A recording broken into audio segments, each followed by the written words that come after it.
Right now, as you're reading 3 words, your brain is performing approximately 20 million billion calculations per second. You're not consciously aware of 99% of what your mind is doing. You're breathing without thinking, your heart is beating, you're filtering out background noise. And somehow, miraculously, these black squiggles on a screen are transforming into meaning in your head. Welcome to PsychLens, where we're going to peek behind the curtain of the most sophisticated machine in the known universe, your mind. You'll discover why you do things you didn't even know you were doing. Let's start with a simple question that will blow your mind. Module 1. Understanding the mind. The human mind is often compared to a vast, unexplored universe. We use it every second of our lives, yet most people spend very little time actually trying to understand how it works. The mind is not just about thoughts and memory. It is about perception, emotions, habits, and even the unconscious forces that drive us. When we talk about unlocking the mind, we are not suggesting that the mind is locked or broken. Rather, the idea is that most of its potential remains unused simply because we don't know how to access it. Think about how a smartphone works. Most people use it for calling, texting, and maybe a few apps. But the device itself is capable of doing far more if you learn the features. Similarly, the human mind has functions that often remain untapped. Unlocking your mind means learning to use these features, such as emotional regulation, critical thinking, creativity, and subconscious processing. This process begins with awareness, because you cannot unlock something you don't even realize is closed. Awareness in psychology refers to the ability to notice your thoughts, feelings, and actions without getting lost in them. For example, imagine you get irritated at a colleague for making a mistake. If you lack awareness, you might snap at them and feel regret later. But if you practice awareness, you pause, recognize the irritation, and choose a calmer response. That small gap between stimulus and response is where unlocking begins. The mind is shaped by 3 primary layers: the conscious, subconscious, and unconscious. The conscious mind is what you use right now to read these words. It's the surface level of awareness. The subconscious holds habits, automatic behaviors, and emotional triggers. The unconscious, as Freud described, is deeper, containing desires, fears, and unresolved conflicts. Unlocking your mind requires working across all these layers, not just trying to think positively on the surface. Real change comes from addressing the deeper layers. Module 2. Self-awareness and reflection. The first skill in unlocking your mind is self-awareness. Many people live on autopilot, repeating patterns without questioning why they do what they do. They wake up, go to work, come back home, watch TV, sleep, and repeat. This routine may feel safe, but it often disconnects them from their deeper desires. To move forward, you need to step out of autopilot and start asking yourself questions. Reflection is one of the simplest yet most powerful tools. Take 5 minutes at the end of each day and ask yourself, what emotions did I feel most strongly today? What triggered them? How did I respond? Over time, this habit reveals patterns. For example, you might notice that you feel anxious every Monday morning before work, or that you get defensive when someone criticizes your ideas. These patterns are signals from your mind about areas that need attention. Real-life examples make this clear. Imagine someone who constantly argues with their partner. On the surface, they might think their partner is the problem. But through reflection, they may realize that every time they feel ignored, it triggers memories of being overlooked as a child. The argument isn't really about the partner.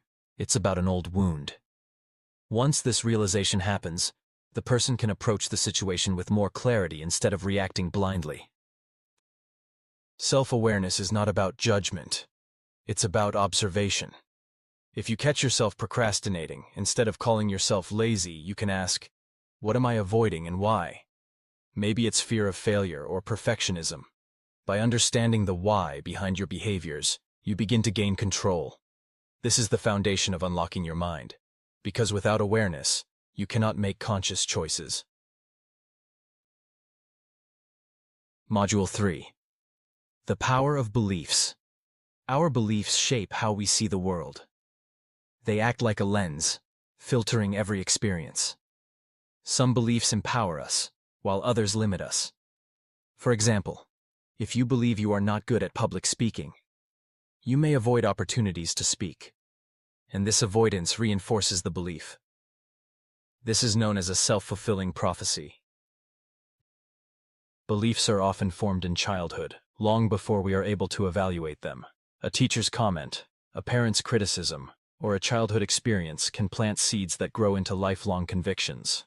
If a child is told repeatedly that they are careless, they may internalize the belief that they cannot be trusted with responsibility. Even as adults, this belief influences their confidence at work and in relationships. Changing beliefs requires challenging them. One practical way is through evidence. If you believe you are bad with money, start by tracking your spending and noticing small improvements. Each piece of evidence that contradicts the old belief weakens it. Another way is through reframing. Instead of saying, "I'm bad at relationships," you can say, "I'm still learning how to build healthy connections." This shift in language opens the door to growth. Beliefs also influence identity. If you believe you are someone who gives up easily, your identity shapes your actions. But if you begin to see yourself as someone who perseveres, you act differently. Real change begins when you no longer identify with limiting beliefs, but instead create new ones aligned with who you want to be. Module 4. Emotional Intelligences. Unlocking the mind is not only about thinking differently, but also about managing emotions effectively. Emotional intelligence is the ability to understand, regulate, and express emotions in ways that help rather than harm. It is not about suppressing emotions, but learning to navigate them. Consider anger. Anger itself is not bad. It's a signal that something feels unfair or threatening. The problem arises when anger controls you, instead of you controlling it. For example, lashing out in anger can damage relationships, but calmly expressing frustration can actually solve problems. The difference lies in emotional intelligence. A useful technique is to name your emotions. Research shows that labeling emotions reduces their intensity. Saying, "I feel anxious," activates the thinking part of your brain, which helps calm the emotional part. Similarly, practicing empathy, trying to see situations from another person's perspective, helps you respond with understanding instead of judgment. People with high emotional intelligence don't avoid emotions, they work with them. For instance, instead of ignoring sadness, they allow themselves to feel it and then ask, "What is this sadness telling me?" Maybe it's signaling the need for connection or rest. By treating emotions as messages rather than problems, you unlock a deeper understanding of yourself. Module 5. Habitat and the Subconscious Mind. Much of what we do daily is driven by habits. From brushing our teeth to scrolling on our phones, habits are automatic behaviors stored in the subconscious. This is efficient because the brain saves energy by automating tasks. But the downside is that bad habits also get locked in. For example, someone might habitually reach for snacks whenever they feel bored. They may not even realize they're doing it because the action is triggered by boredom, not hunger. To change a habit, you need to understand the cue, the routine, and the reward. This is known as the habit loop. Breaking a bad habit isn't just about stopping the behavior. It's about replacing it. If boredom triggers snacking, you can replace it with drinking water or taking a short walk. The key is to keep the cue but change the routine. Over time, the subconscious rewires itself. Building good habits also works in small steps. Trying to meditate for an hour daily is unrealistic for a beginner, but starting with 2 minutes is manageable. Once the habit is established, you can expand it. This method, known as habit stacking, is one of the most effective ways to reprogram the subconscious. The subconscious mind doesn't respond well to force but to repetition. The more consistently you practice a habit, the deeper it sinks into the subconscious. Unlocking your mind requires training your subconscious, because that's where real, lasting change happens. Module 6. Creativity and Imagination. One of the most underrated aspects of the human mind is creativity. Many people think creativity only belongs to artists, musicians, or writers, but in truth, every human being uses creativity daily. Creativity is not just about painting or composing. It is about problem solving, generating new ideas, and looking at situations from fresh angles. When you find a new route to work because of traffic, that is creativity. When you come up with a different way to explain something to a child, that is creativity. Imagination fuels creativity. The brain has the ability to simulate possibilities before they happen. This is why athletes visualize winning races and public speakers rehearse their presentations in their minds. The mind cannot always distinguish between real and vividly imagined experiences, which is why visualization can be such a powerful tool. Real-life examples show this clearly. Thomas Edison, when working on the electric bulb, reportedly failed thousands of times. But each failure gave him new information, and his imagination allowed him to picture the possibilities that kept him moving forward. Similarly, children use imagination naturally when they turn a cardboard box into a spaceship. As adults, many of us lose touch with that skill because we think imagination is childish. But in truth, it is one of the most powerful ways to unlock the mind. To develop creativity, you need to create space for it. Constant distraction, especially from digital devices, suffocates imagination. Allowing your mind to wander, spending time in nature, or even practicing mindfulness can give your brain the silence it needs to connect new ideas. Unlocking creativity is not about forcing yourself to be creative, but about giving your mind permission to explore freely. Module 7. Memory and Learning. Another essential part of unlocking your mind is understanding how memory works. Many people think memory is like a storage box where information is simply placed and retrieved. In reality, memory is more like a reconstruction process. Each time you recall something, your brain rebuilds it, which is why memories can change over time. Short-term memory holds information for a few seconds or minutes, like remembering a phone number long enough to dial it. Long-term memory stores knowledge, experiences, and skills. But what truly strengthens memory is not just repetition, but meaning. When you connect new information to something you already know, your brain stores it more effectively. For example, if you are trying to remember someone's name, linking it to something personal, like a friend with the same name, makes recall easier. This is why storytelling is such a powerful teaching method. When information is placed in a story, the emotional and narrative elements make it stick in memory. Another important concept is neuroplasticity, the brain's ability to form new connections. This means learning does not stop after childhood. Adults can continuously rewire their brains. For instance, learning a new language or instrument strengthens brain regions and improves overall cognitive flexibility. To unlock memory, you can use techniques like spaced repetition, where information is reviewed at increasing intervals, and active recall, where you test yourself instead of just rereading notes. These strategies engage the brain actively, creating stronger pathways than passive review. Unlocking your mind includes unlocking your memory, which expands your ability to learn and grow at any stage of life. Module 8. Stress and Resilience. Life inevitably brings challenges, but what matters is how we respond to them. Stress is a natural reaction of the body and mind to perceived threats. In small doses, stress can sharpen focus and motivate action, but when it becomes chronic, it damages both physical health and mental clarity. Unlocking your mind requires learning how to manage stress and build resilience. The stress response, often called the fight or flight reaction, prepares the body to deal with danger. While this was useful for our ancestors escaping predators, modern stressors, like deadlines, financial concerns, or relationship conflicts, trigger the same response even though they are not life-threatening. Over time, this constant activation can lead to anxiety, irritability, or even burnout. Resilience is the capacity to recover from difficulties. People who are resilient are not those who never face problems, but those who adapt and learn from them. For example, 2 employees may lose their jobs.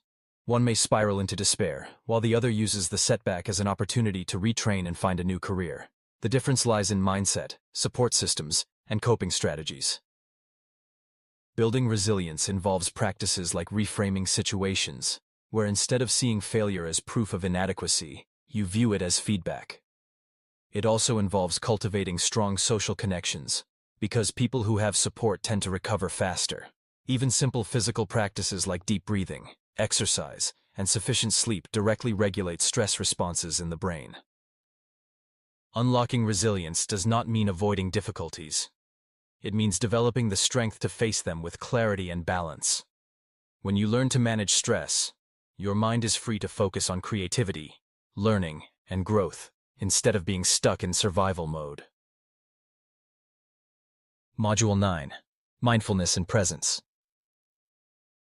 The next step in unlocking your mind is mindfulness, which is the practice of paying attention to the present moment without judgment. In a world filled with distractions, this skill has become more valuable than ever. People spend so much time either worrying about the future or replaying the past that they miss what is happening now. Mindfulness brings the mind back to the present. For example, when drinking a cup of tea, instead of scrolling on your phone, you can focus on the warmth of the cup, the smell, and the taste. This simple act trains your brain to be here instead of elsewhere. Over time, mindfulness reduces stress, improves focus, and strengthens emotional regulation. Scientific studies show that regular mindfulness practice changes brain structure, particularly in areas related to attention and emotion. For instance, the amygdala, which processes fear, becomes less reactive, while the prefrontal cortex, which handles decision-making, becomes stronger. You don't need hours of meditation to benefit. Even a few minutes of conscious breathing daily can make a difference. One practical method is the 5-4-3-2-1 grounding exercise. Noticing 5 things you can see, 4 you can touch, 3 you can hear, 2 you can smell, and 1 you can taste. This instantly anchors you in the present. Unlocking your mind through mindfulness means breaking free from the constant noise of thoughts and learning to rest in awareness. This presence not only calms the mind, but also makes you more attentive to life itself. Module 10. Social Intelligence and Relationships. Humans are social beings, and much of our mental well-being depends on relationships. Social intelligence is the ability to understand and navigate social situations effectively. It includes skills like empathy, communication, and conflict resolution. Unlocking your mind involves recognizing that relationships are mirrors that reflect your inner world. For example, when someone criticizes you and you feel defensive, it may reveal not just the other person's behavior, but also your own insecurities. Relationships can trigger growth if you pay attention to these signals. Similarly, the ability to listen deeply without planning your response is a powerful form of connection that strengthens trust. Social intelligence is not about manipulation. It's about authenticity. Pretending to be someone you're not may create short-term approval, but long-term fulfillment comes from genuine relationships. People with strong social intelligence tend to succeed not just in personal life but also in careers, because most opportunities arise through networks and collaborations. Building social intelligence requires curiosity about others. Instead of assuming what someone thinks, you ask questions.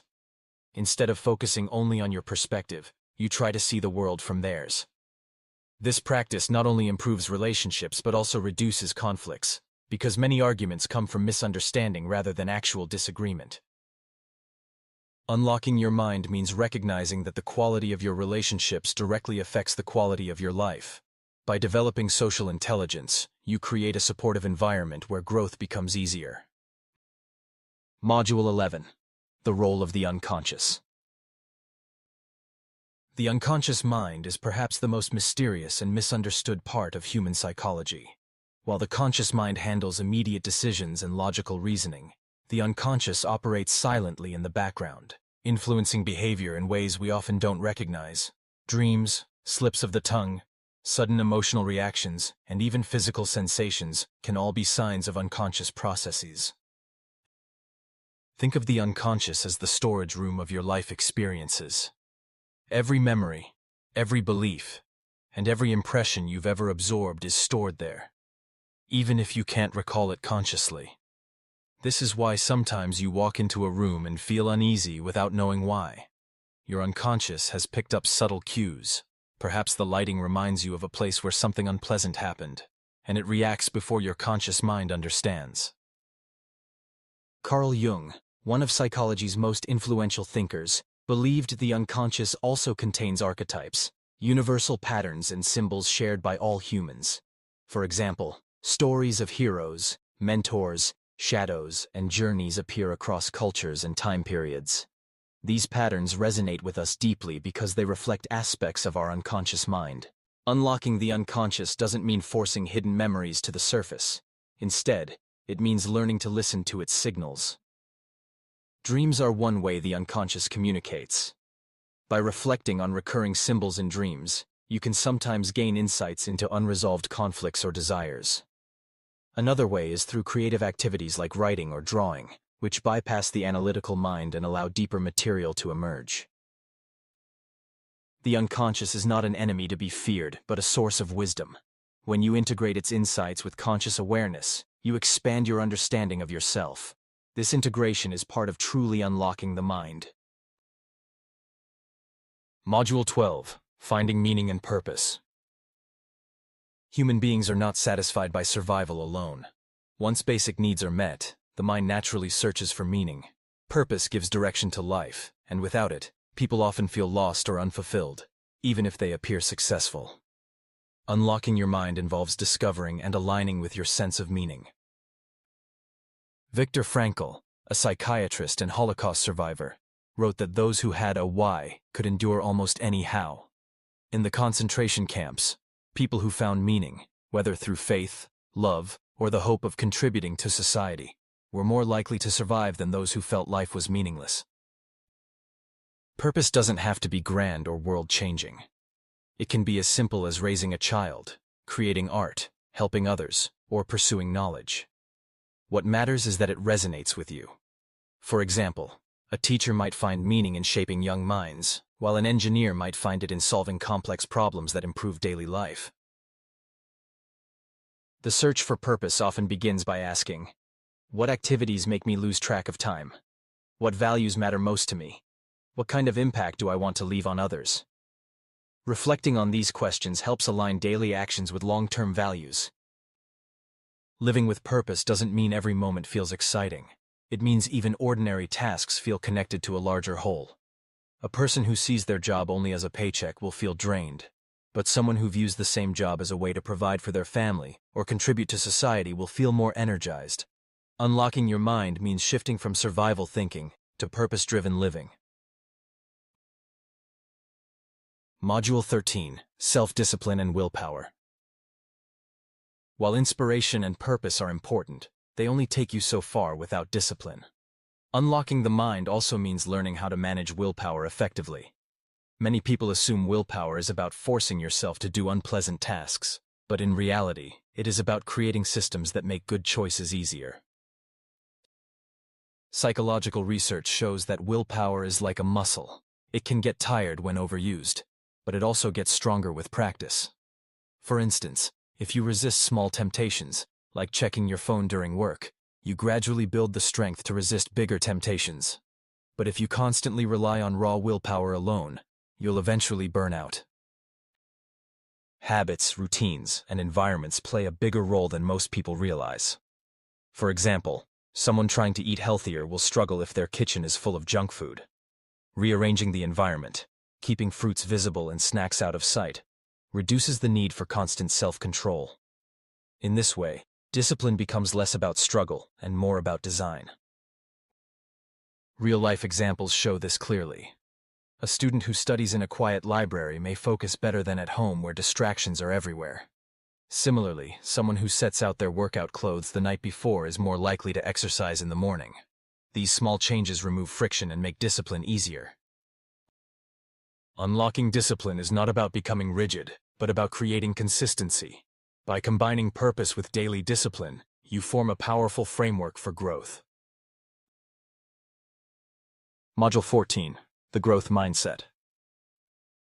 How you view challenges makes a huge difference in your mental growth. Psychologist Carol Dweck's research on fixed mindset versus growth mindset shows that people who believe abilities are fixed tend to avoid challenges, while those who believe abilities can be developed embrace them. For example, a student with a fixed mindset might think, "I'm just not good at math," and give up when faced with difficulty. A student with a growth mindset, however, might think, "I can improve my math skills with effort and practice," and keep trying despite setbacks. The second student learns more, not because they are smarter, but because they keep going. This applies to all areas of life. In relationships, someone with a fixed mindset may believe, "I'm bad at communication, so I'll never change." In contrast, someone with a growth mindset may say, "I struggle with communication, but I can learn new skills to improve." That shift in belief changes the outcome. Unlocking your mind requires adopting the growth mindset. Challenges become opportunities instead of threats. Failure becomes feedback instead of final judgment. Every difficulty becomes a stepping stone toward greater ability. The growth mindset doesn't mean ignoring limitations. It means not letting them define you. It means seeing potential as something expandable rather than predetermined. By practicing this mindset, you expand what your mind believes is possible. Module 15. Integration and Daily Practice. Now that we've explored awareness, beliefs, emotions, habits, creativity, memory, resilience, mindfulness, relationships, the unconscious, purpose, discipline, and mindset, the next step is integration. Knowledge alone does not unlock the mind. Consistent practice does. Integration means weaving these lessons into daily life. For example, you might start the day with 5 minutes of mindfulness, apply emotional intelligence during conversations, reflect on your beliefs in the evening, and practice gratitude before bed. These small actions may not seem like much, but repeated daily, they rewire the brain. Think of it like learning to play an instrument. At first, the practice feels awkward and slow, but over time, it becomes natural. Similarly, unlocking the mind is not about a sudden breakthrough, but about gradual transformation. Each moment of awareness, each act of discipline, each shift in belief builds a stronger foundation. One helpful approach is to set weekly themes. For 1 week, focus on observing your emotions. The next week, practice gratitude daily. Another week, work on reframing negative thoughts.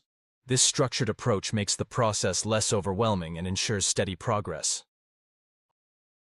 Ultimately, unlocking your mind is not about reaching a final destination, but about living with openness, curiosity, and growth. The mind is vast and constantly evolving. Every experience becomes an opportunity to deepen understanding and expand potential. If you found this guide valuable, don't forget to subscribe for more insights on psychology and self-growth. Stay curious, stay growing.